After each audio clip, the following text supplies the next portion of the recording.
Good afternoon, everyone. We're going to go ahead and get started. My name is Troy Zerveskis, and on the call with me today is Rich Sentnor, my partner. Our firm is Advisory Resource Group. We're a financial planning and wealth management firm that works pretty much exclusively with physicians and dentists. It's hard for me to say this, but we have been working with Tufts since 2003. So we're going on almost 20 years of working with this group. We've had a long relationship with Tara, and you guys are a great group and a great institution. We always enjoy coming back and chatting with both the physician side and the dental side. So just to kind of give you a little bit of an introduction of who we are. And I should also mention that Joe Novinson is on the call today, just having some technical difficulties, and I imagine will be joining us in a moment. So our firm really works with all stages of physicians, really, as we say, from graduation throughout retirement. We're a one-stop shop for dentists and physicians. You know, since our world is really about physicians and dentists, we really have an understanding of sort of the things that you're going through, the things that you will go through, the different stages of your career and how that impacts your planning. And so we've really set up our practice again to really work with the entire individual throughout all the different stages of their career. We do offer in the end, first and foremost, we're a resource to Tufts, right? And I think why we continue to get invited back is we're not going to be here today trying to sell you anything. This is really an informational session.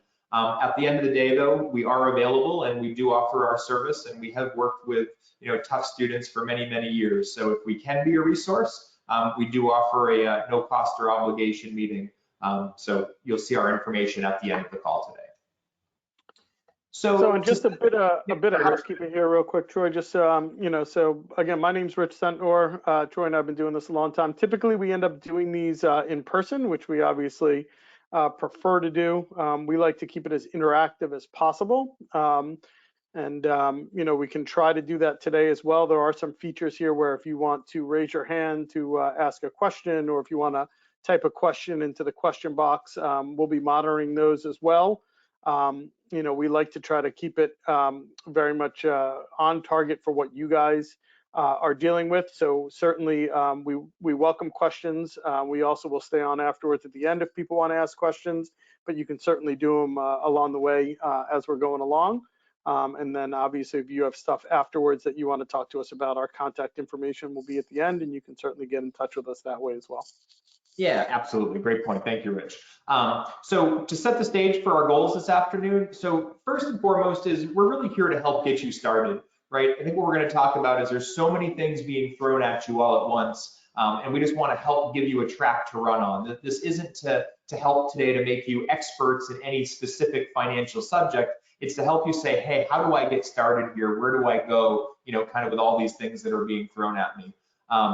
That really resonates around the theme of building strong habits now to last a lifetime. We say often it's like diet and exercise. You're trying to build the right muscles so that you're doing the right consistent things over and over to get that result that you want in the long run. We want to talk about protecting your income. You've worked really hard where you are today and where you're going in the future, and that's a really important element of your training and your planning. That age-old question of finding the balance between saving and paying off debt, probably what, Rich, the number one question we get among this group, right? Yeah, absolutely. And keep in mind too, we're not exactly sure.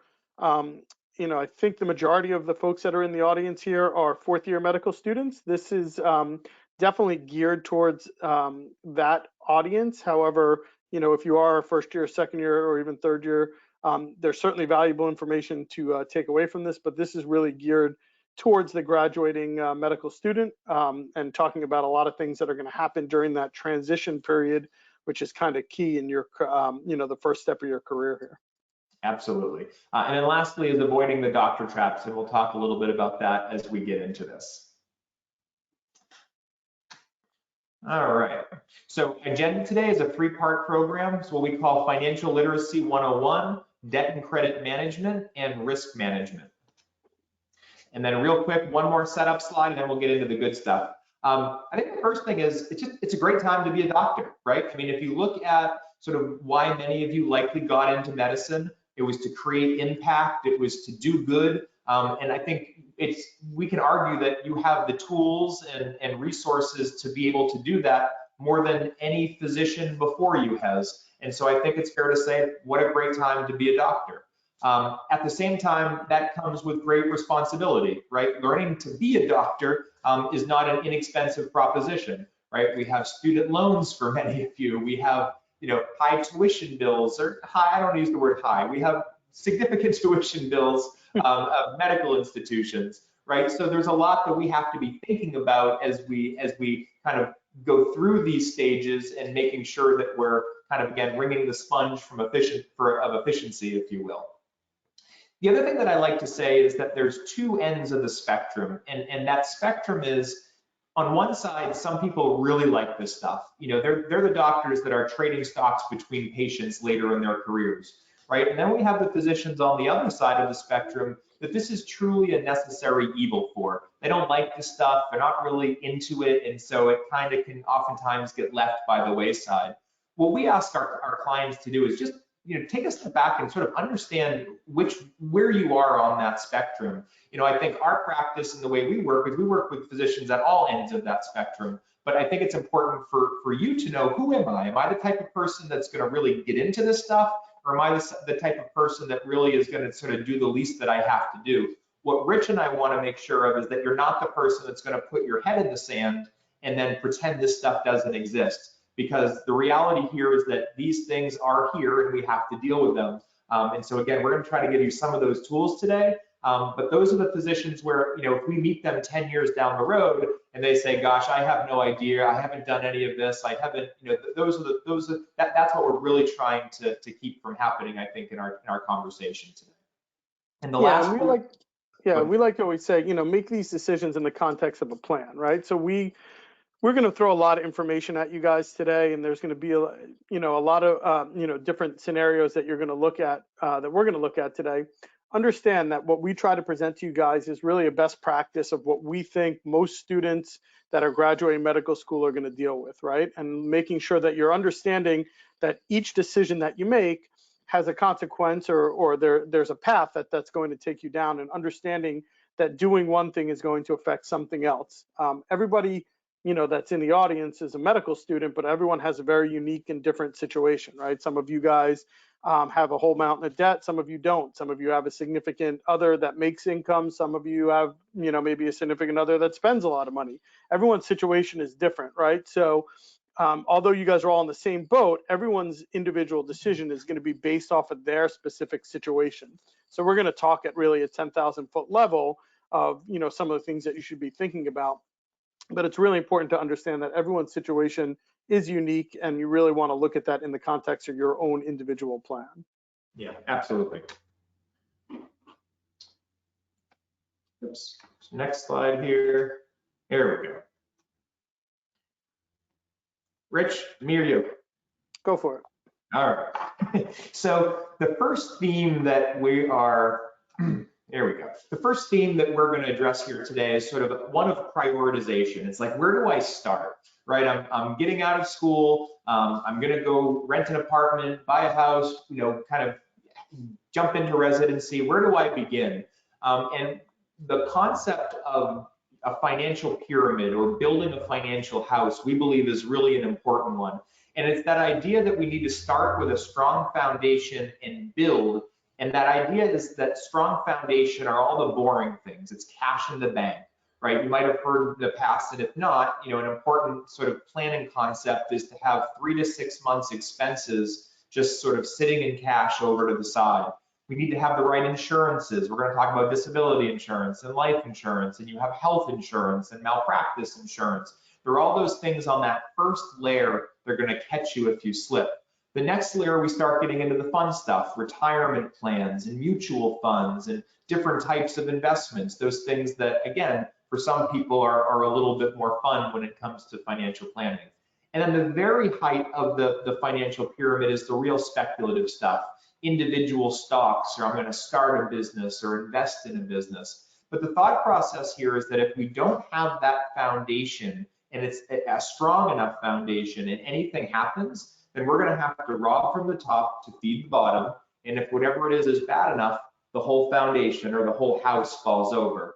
And so for many of you, we're not going to get off of that first rung of the foundation building. That might be the first year of your careers, right? And especially as you're transitioning into residency, we like to say residency isn't necessarily a time to make a ton of progress. It's a time to make sure that you establish yourself and don't go backwards, first and foremost. And this is really an important theme. So to Rich's point, some of you might come out and already have a significant amount of cash. And so we can say we've checked that box and now we're going to go on to the next rung. But for many of you, we might be starting at 0 or below 0. And really the first step here is just focusing on that foundation.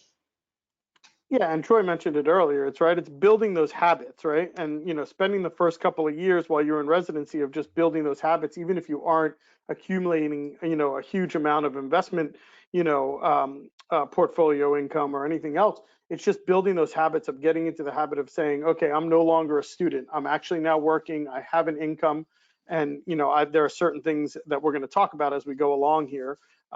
That with regard to that, kind of a good segue, we're going to kind of transition into, budgeting. And this is pretty much, the crux of what we think is one of the most important things for everyone to start doing as young as they possibly can.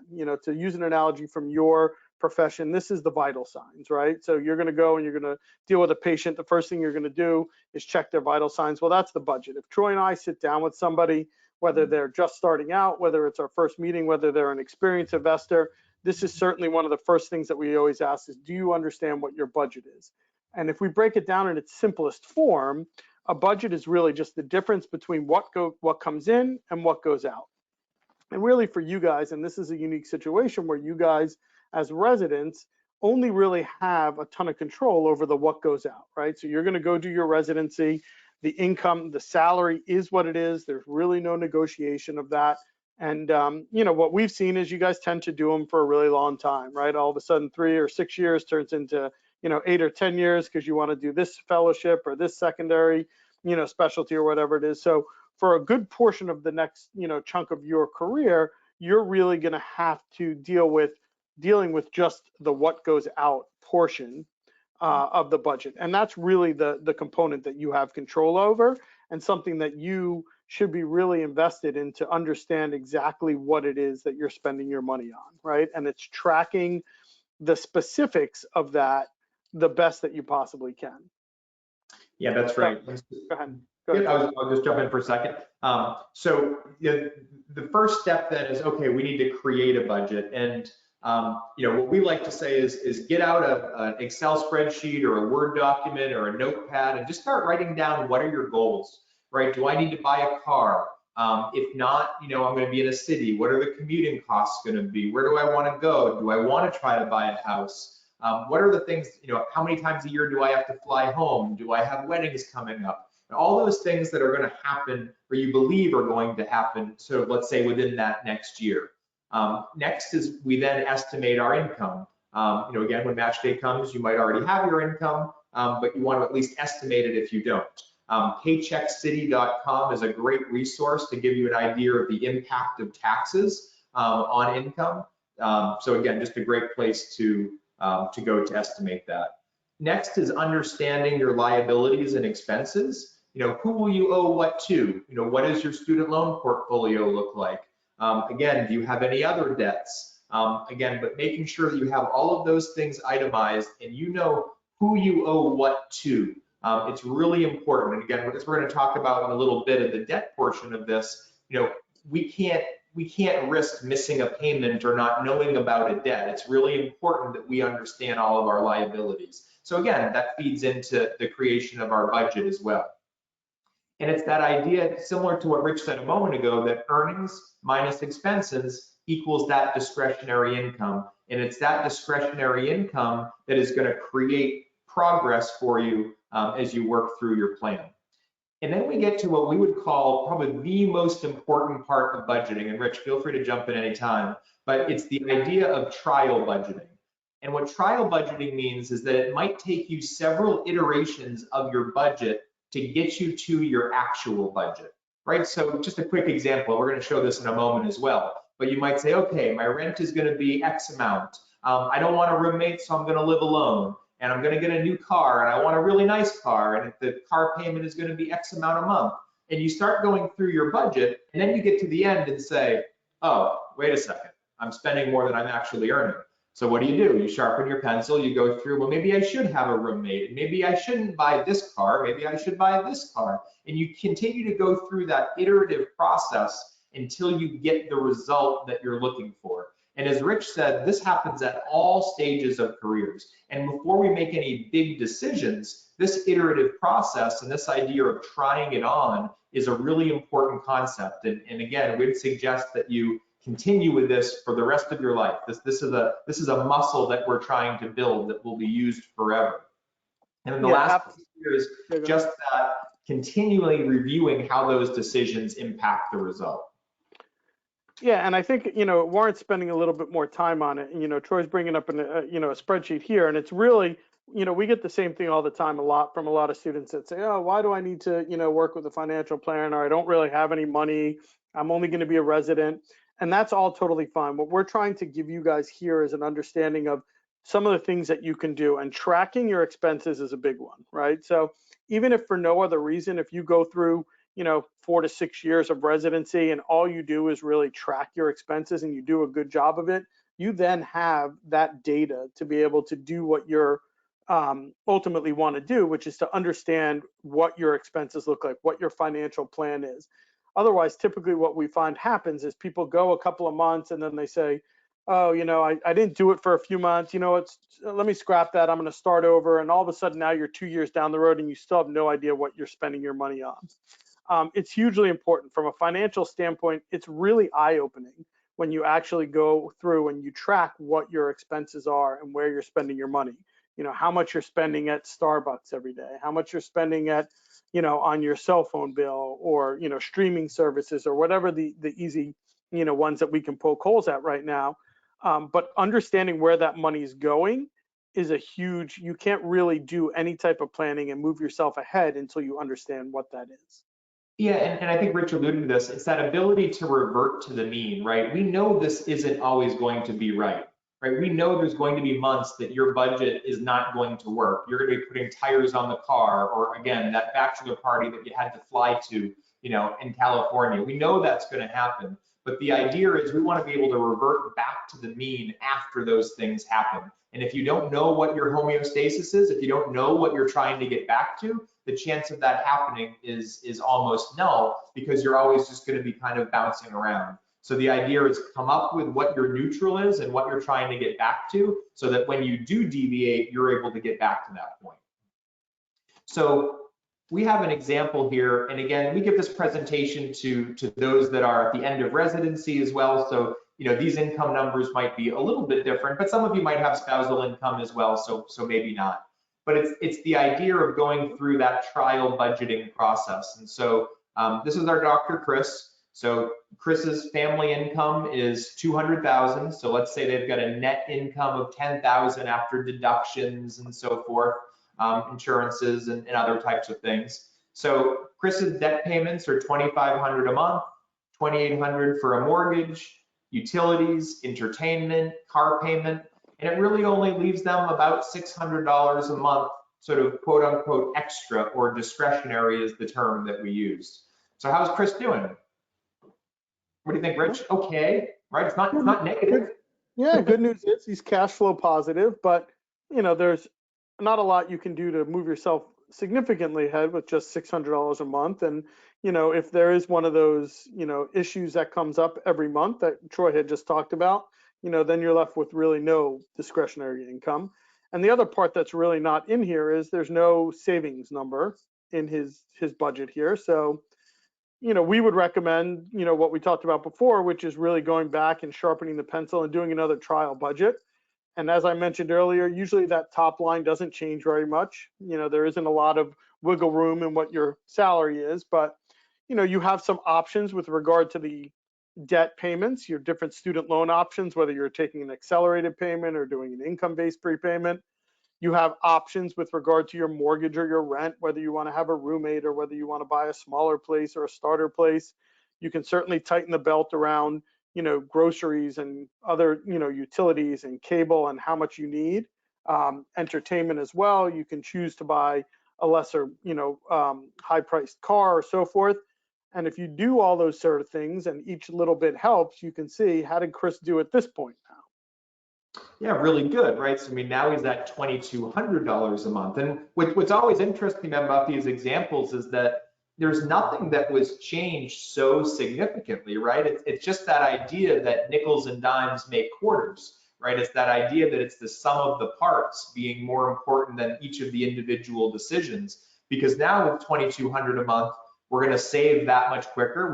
We'll get that cash reserve that much faster. There'll be that many more things that we're going to be able to do and accomplish by having that much more discretionary income. So again, just a quick example of that iterative process. And again, this was $10,000 a month. Many of you might, if you're alone, might be $3,000 a month or $3,500 a month.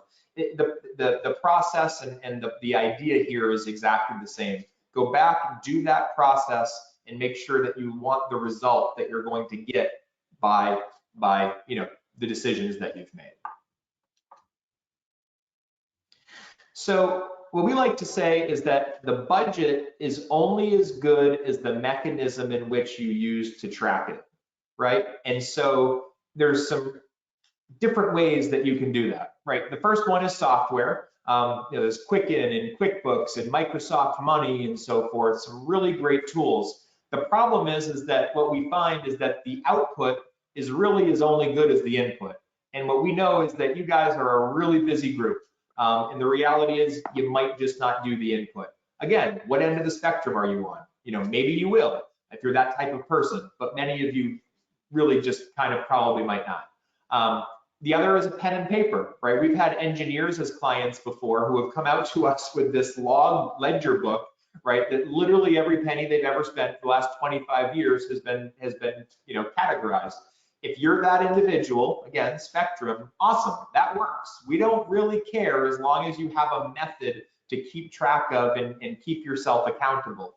I'd say, what do you think, Rich? 90% of people use these days is one of the many different programs that exist out there online. Mint.com is probably one of the more popular ones.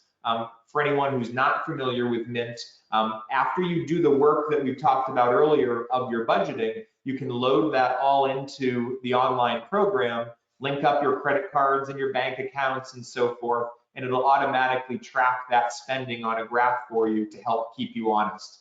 It's not a perfect program, but again, it certainly helps, and there's a convenience factor that goes along with that. So again, our feeling is, doesn't matter how you track it, but you do want to have some mechanism to keep yourself accountable to those budgeting decisions that you make. Yeah. And the best thing about the internet tools, whether it's Mint or I'm sure there's several other different companies that are out there, is it actually tracks the data for you, whether you do anything or not. Once it's set up, whether you're doing anything with it, whether you're using the budgeting tools, whether you're even looking at the graphs, you can go back 3, 4, 5 years in the future and then say, okay, now I have all this data and it says I'm spending on average X amount of dollars per month, and it's the real numbers, right? As opposed to having to wait again 2 or 3 months to see what your spending habits are. If nothing else, just tracking and having that data for you when you're going through residency or done with residency puts you a step ahead, because you're really then have the information to be able to make decisions with. Yep, absolutely. So, I'd say I'm famous for these talks to say, if you only remember one thing from today, this is it. So we'll probably say that 5 more times, but this is the first time I'm going to say it. And this is based on the theme that we believe that this is one of the only ways that busy professionals can really make progress, right? And that's just the reality of the fact that many of you are going to be, paying bills at 10 o'clock at night, and gosh, I've got a little bit extra. What should I do with it? And so we believe that you need to have a process in place in order to make progress. And what we call that is paying yourself first. And so this is our graphical depiction of paying yourself first. So first you have the dollar sign, that's your paycheck. And then way over to the right is you. And then in the middle, there's a net. We'll come back to that in a moment. And then down below, there's different buckets. And these buckets are set up in the time horizon that you might use those funds. So a short-term bucket or a tool in a short-term bucket would be savings accounts, checking accounts, the places that you're going to keep your money that's liquid, readily available for you whenever you need it. That's in stark contrast to a long-term bucket. Those are retirement plans, IRAs, Roth IRAs, 401ks, those things that you're going to use to meet long-term objectives. In the middle is sort of the happy medium. It's money I don't want to lock up for retirement, but money I don't really want to just keep in cash either. For most people, those are their investment portfolios, or what we'll call your wealth accounts. And then all the way at the end is your debt reduction bucket, which is, my car only has to be paid off in 5 years, but what if I want to pay it off in 2 years or 3 years? I'm going to make additional payments to that loan.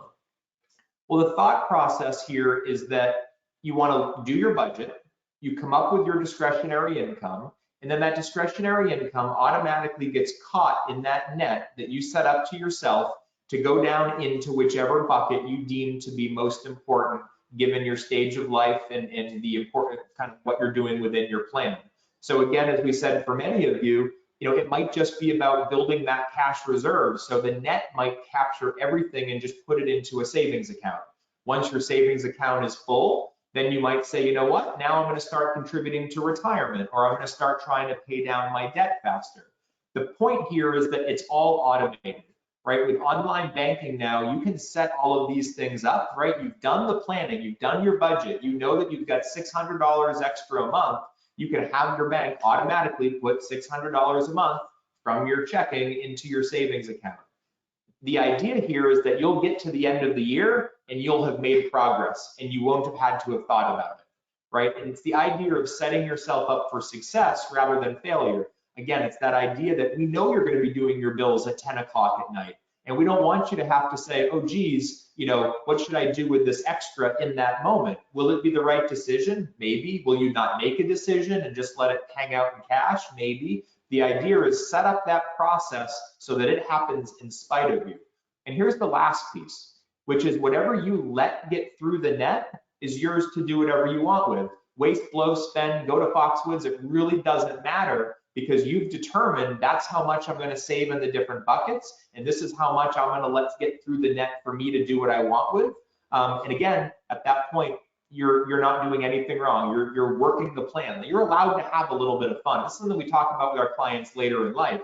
You guys work really hard. You're allowed to spend money, right? The point is spend your money in the context of a plan. Have saved your money first and then spend and have some fun. Don't have fun and then hope there's something left over that you might be able to save, because oftentimes it just doesn't happen. So a little long-winded, but this is a really important concept. Again, whether you're making 50,000, 500,000, $1 million, it's the same concept. Automate your saving process. Did I miss anything there, Rich?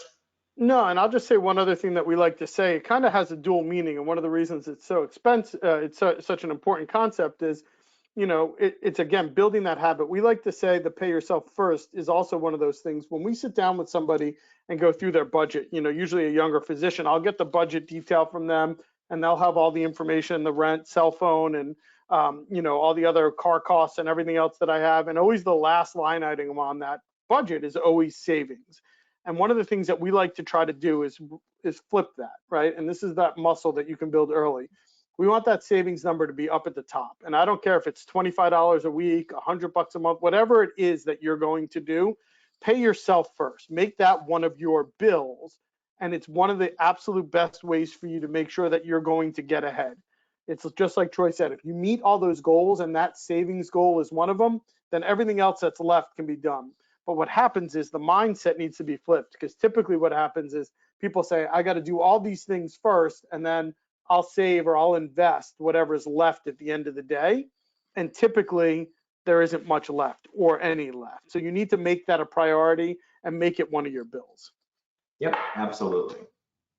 So Rich just mentioned investing, and I sort of alluded to it as well. We're not going to get into that a lot today. And the reason being, again, for many of you, the first step here is really just creating a cash reserve, right? For many of it might take a year, it might take 2 years, and you're really never getting around to sort of this step of the process. But some of you might, and so we like to at least just sort of touch on it quickly, which is, If you can answer these questions before you make any investment, you've significantly increased the probability that you're going to make a good decision. And first is, what's your tolerance for risk, right? And that is directly correlated in most cases to what's your time horizon. So if this is long-term money that you're not going to be touching until retirement, most cases you'd say, okay, I can take more risk. I can let that be more volatile if I think I'm going to get a higher rate of return in the long run. The stark opposite is if I need this money in 6 months for a down payment on a house, right, that money should never be touching the market in the first place. So what's your tolerance for risk? What's your time horizon? What are the expenses, right? And there's lots of different thought processes on expenses of investments and if there's value in those expenses. We oftentimes like to say fees are only an issue in the absence of value, right? It's like there's a reason people drive Mercedes and other people drive, Hondas and Toyotas, right? It's a value judgment, and the same thing is true among a number of these products as well. But again, you want to know what those expenses are. You don't want to just go into it blindly. And then lastly, which is how is it taxed? If I get gain on this, am I going to have to pay taxes? Do I get a deduction up front? Do I not get a deduction up front? Sort of what are the ramifications from a tax perspective for that investment? So again, those are the 4 things that for the rest of your life, ask those questions and make sure that you understand them, and you're that much further ahead and likely making a much better decision. So, just quickly, we put the slide in here because we've been asked so many times, should I work with a professional? I'm just starting out. I don't have any money. The reality is everybody has to make that decision for themselves. As we talked about earlier, we believe that a lot of this is about habit forming. It's about doing the right things now. So again, where are you on the spectrum? If you're someone who knows what habits to form and you're really, into this stuff, then maybe you don't. But what we will say is that the 3 things that we believe everybody needs to have to sort of be a good do-it-yourselfer is time, know-how, and interest. We have a number of clients that might have the know-how and the interest, but don't have the time. We have other clients that have the time and the interest, but don't really have the know-how. So the idea is we think you need to have all of these 3 things. So when you're going back and looking at yourself on that spectrum, give some thought to sort of how you would rate yourself in each of these areas. What an advisor provides is perspective, lack of emotion, and experience, right? What we say to our physician clients is, we've seen you 10 years ahead. We've seen you 20 years ahead. We know the feelings and the concerns and the issues that you have when you're transitioning out of med school and residency, but we also know the feelings that you have when you're in your mid-50s and feeling fatigue and burnout and what those different feelings and emotions can mean to your career. So that's the experience and the perspective. The emotionless, we like to say, it's the same reason that people don't, or surgeons don't rather operate on their children, right? Because people don't think about their money, they feel about their money. Right, and when we look at a situation, we can say, oh, that's easy. You should be saving 10% here, and you should pay off your debt, and you should do this. But some people can say, well, my debt is, but all I can think about is my debt because I'm going to have this forever, and oh my goodness. We need to remove the emotion. The same way that you will, come to a patient in an emergency room or in a difficult situation, you're able to remove that emotion and just get the job done. And I would say that oftentimes working with an advisor, they're able to do the same thing. But again, we're not going to sit here and tell everybody has to have an advisor, and you're silly if you don't have an advisor. Just take a step back, understand who you are, look at that spectrum and where you fall on it, and I think that's how you would make that decision. But again, there are people like us that do work with people earlier in their careers, so don't think that, oh gosh, just because I'm a resident, there's nobody that wants to work with me, and if you want an advisor, there are advisors that are out there for you. So multiple choice, we'll do a little quiz here. What are the biggest traps that new dentists, physicians, doctors as a whole fall into? Overbuying a house, making decisions that could impact a practice purchase in the future, buying everything you denied yourself of training, all of the above. Rich? It's got to be D, Troy. Gotta be deep. So these are some things, and we'd oftentimes say that this plays into that emotion piece, right? We have clients that say, I've denied myself of these things for so long. I've been training for so long. I'm making $50,000 now, right? As a resident, I can do these things. The problem is we've got to take that step back and look at the context, look at these things in the context of a plan, or else we could find ourselves making a decision. Fast forward down the road, I buy a Porsche 2 years out of, 2 years out of residency, being an attendant. Well, then all of a sudden I want to buy a house and do other things. I might not have enough money. So again, even so sometimes these numbers seem like they're really big and sound really big, we need to take a step back and look at them in the context of a plan.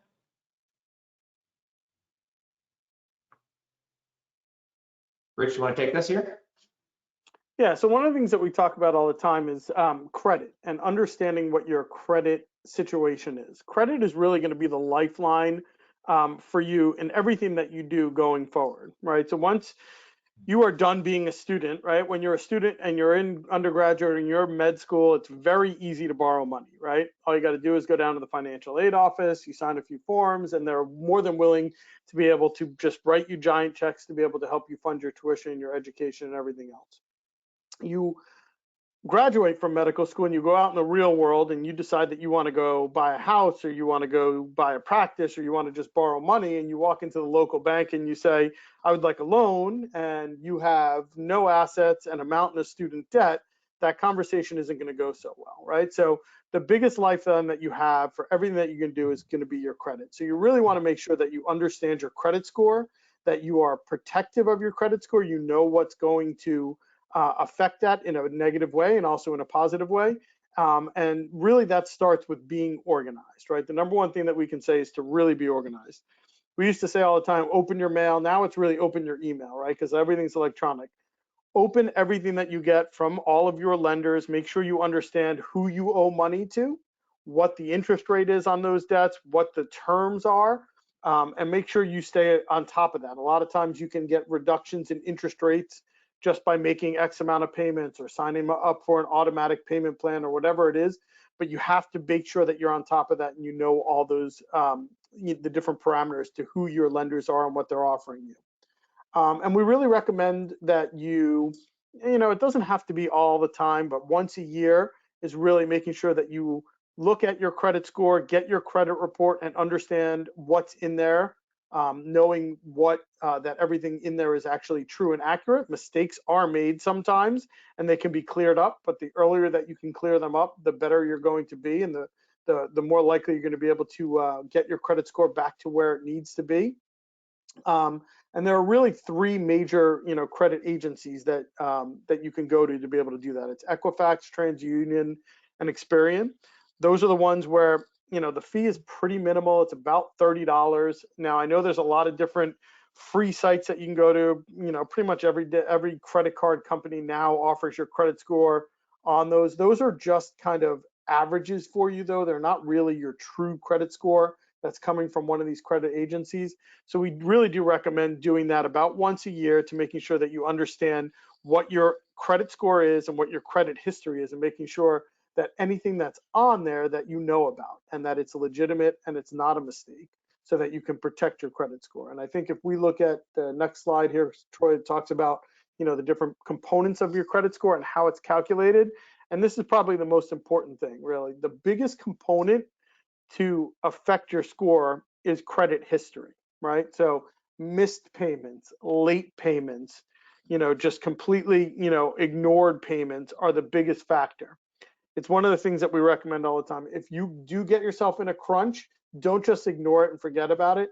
Contact your lenders, see if they're going to be able to work with you. Understand that just making some kind of a payment is better than making no payment at all, right? The other components of that is the amount that you owe, right? So going out and getting a credit card at every specialty store that you go to buy something in because they're offering some special, discounted offer, is going to negatively affect your credit score, right? If you have a couple of those, not a big deal, but the more and more of those that you can get, the bigger the outstanding balance is on those, the more it's going to affect your credit score. Anything Absolutely. to add there, Troy? Yep, no, that's great. I think that's absolutely right. So if we were sitting in a room today, I'd say, who in here has debt?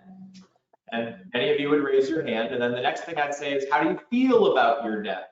And Rich, what are some of the comments that we would get? Anxiety, nervous, I hate it, I wish it would just go away.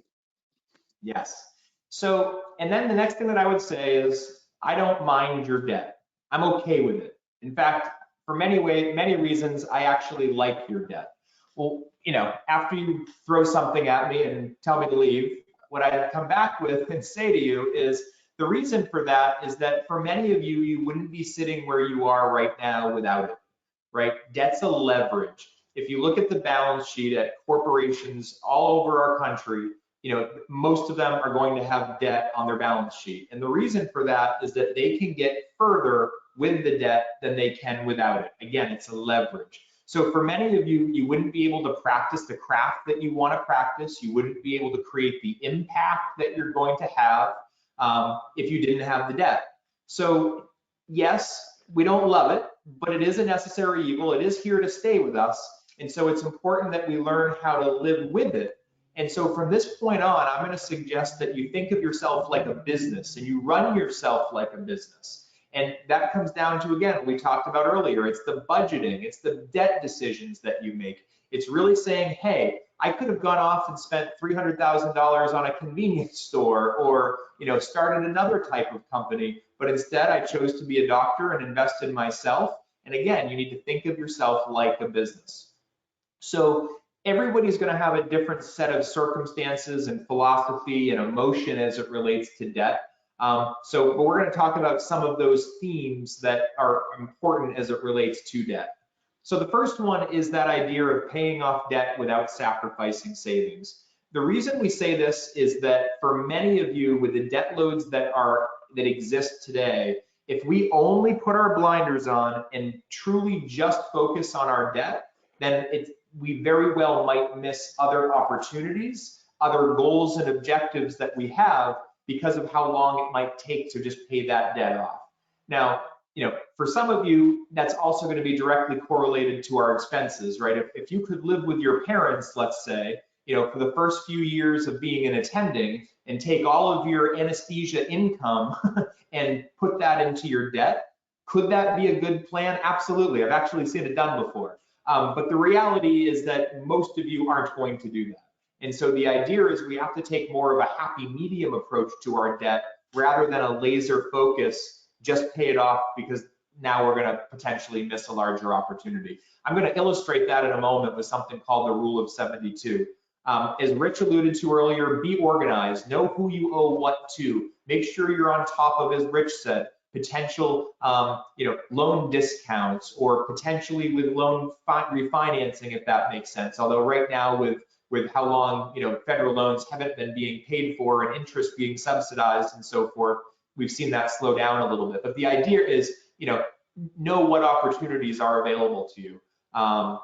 So creating a debt consolidation spreadsheet. So we also know that there's tools, that financial aid will give you as well during your exit interview.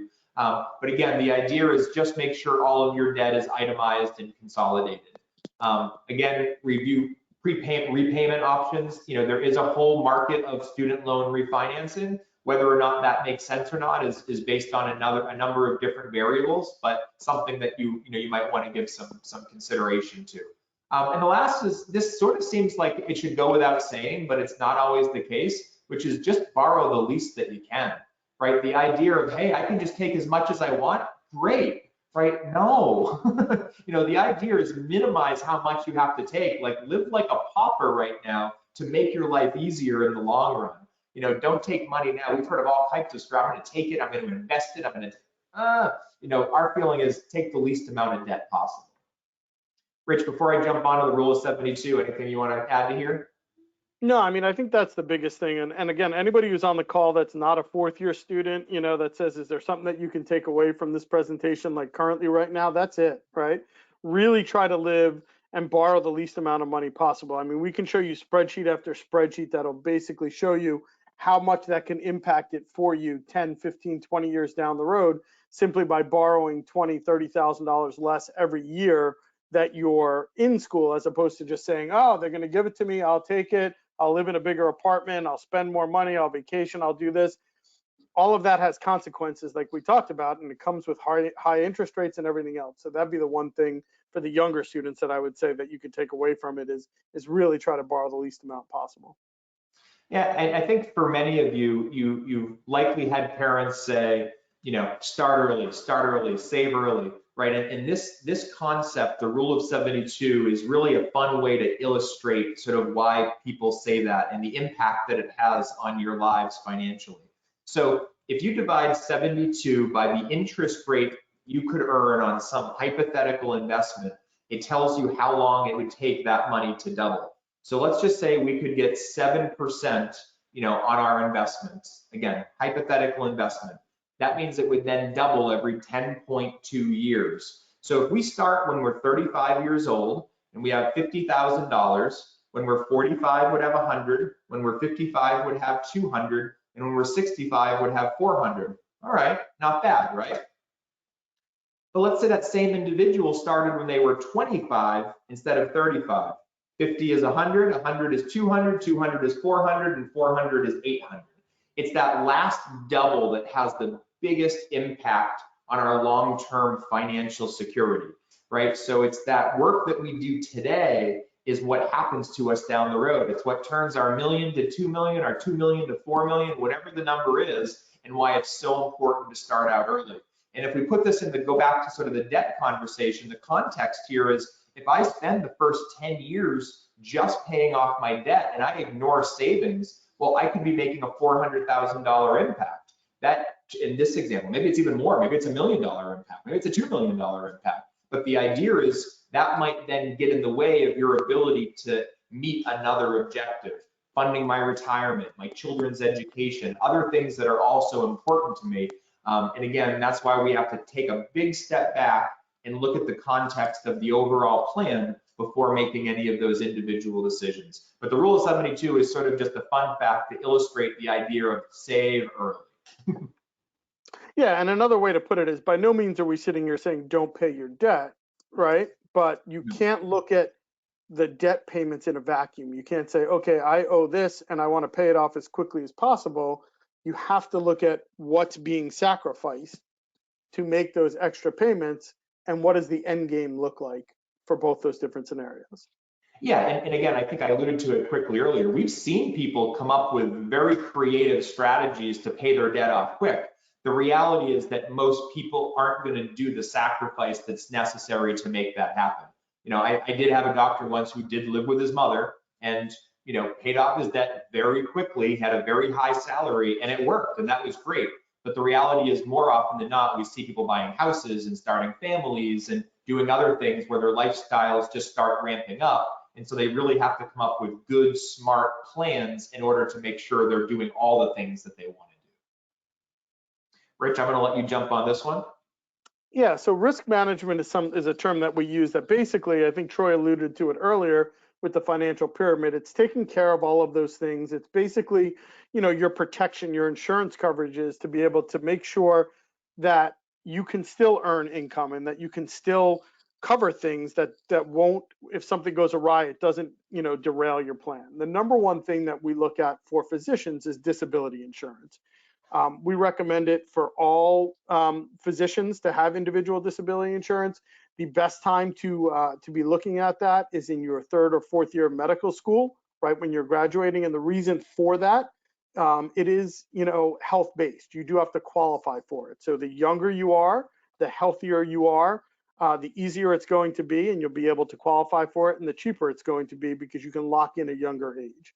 And basically what disability insurance is it's basically going to replace your income if you're sick or injured and you're unable to work, right? So you've gone through all of this schooling, all of this training. If you go through residency, it's more training where you're getting paid not a whole lot of money to basically build all that information, that knowledge into your head.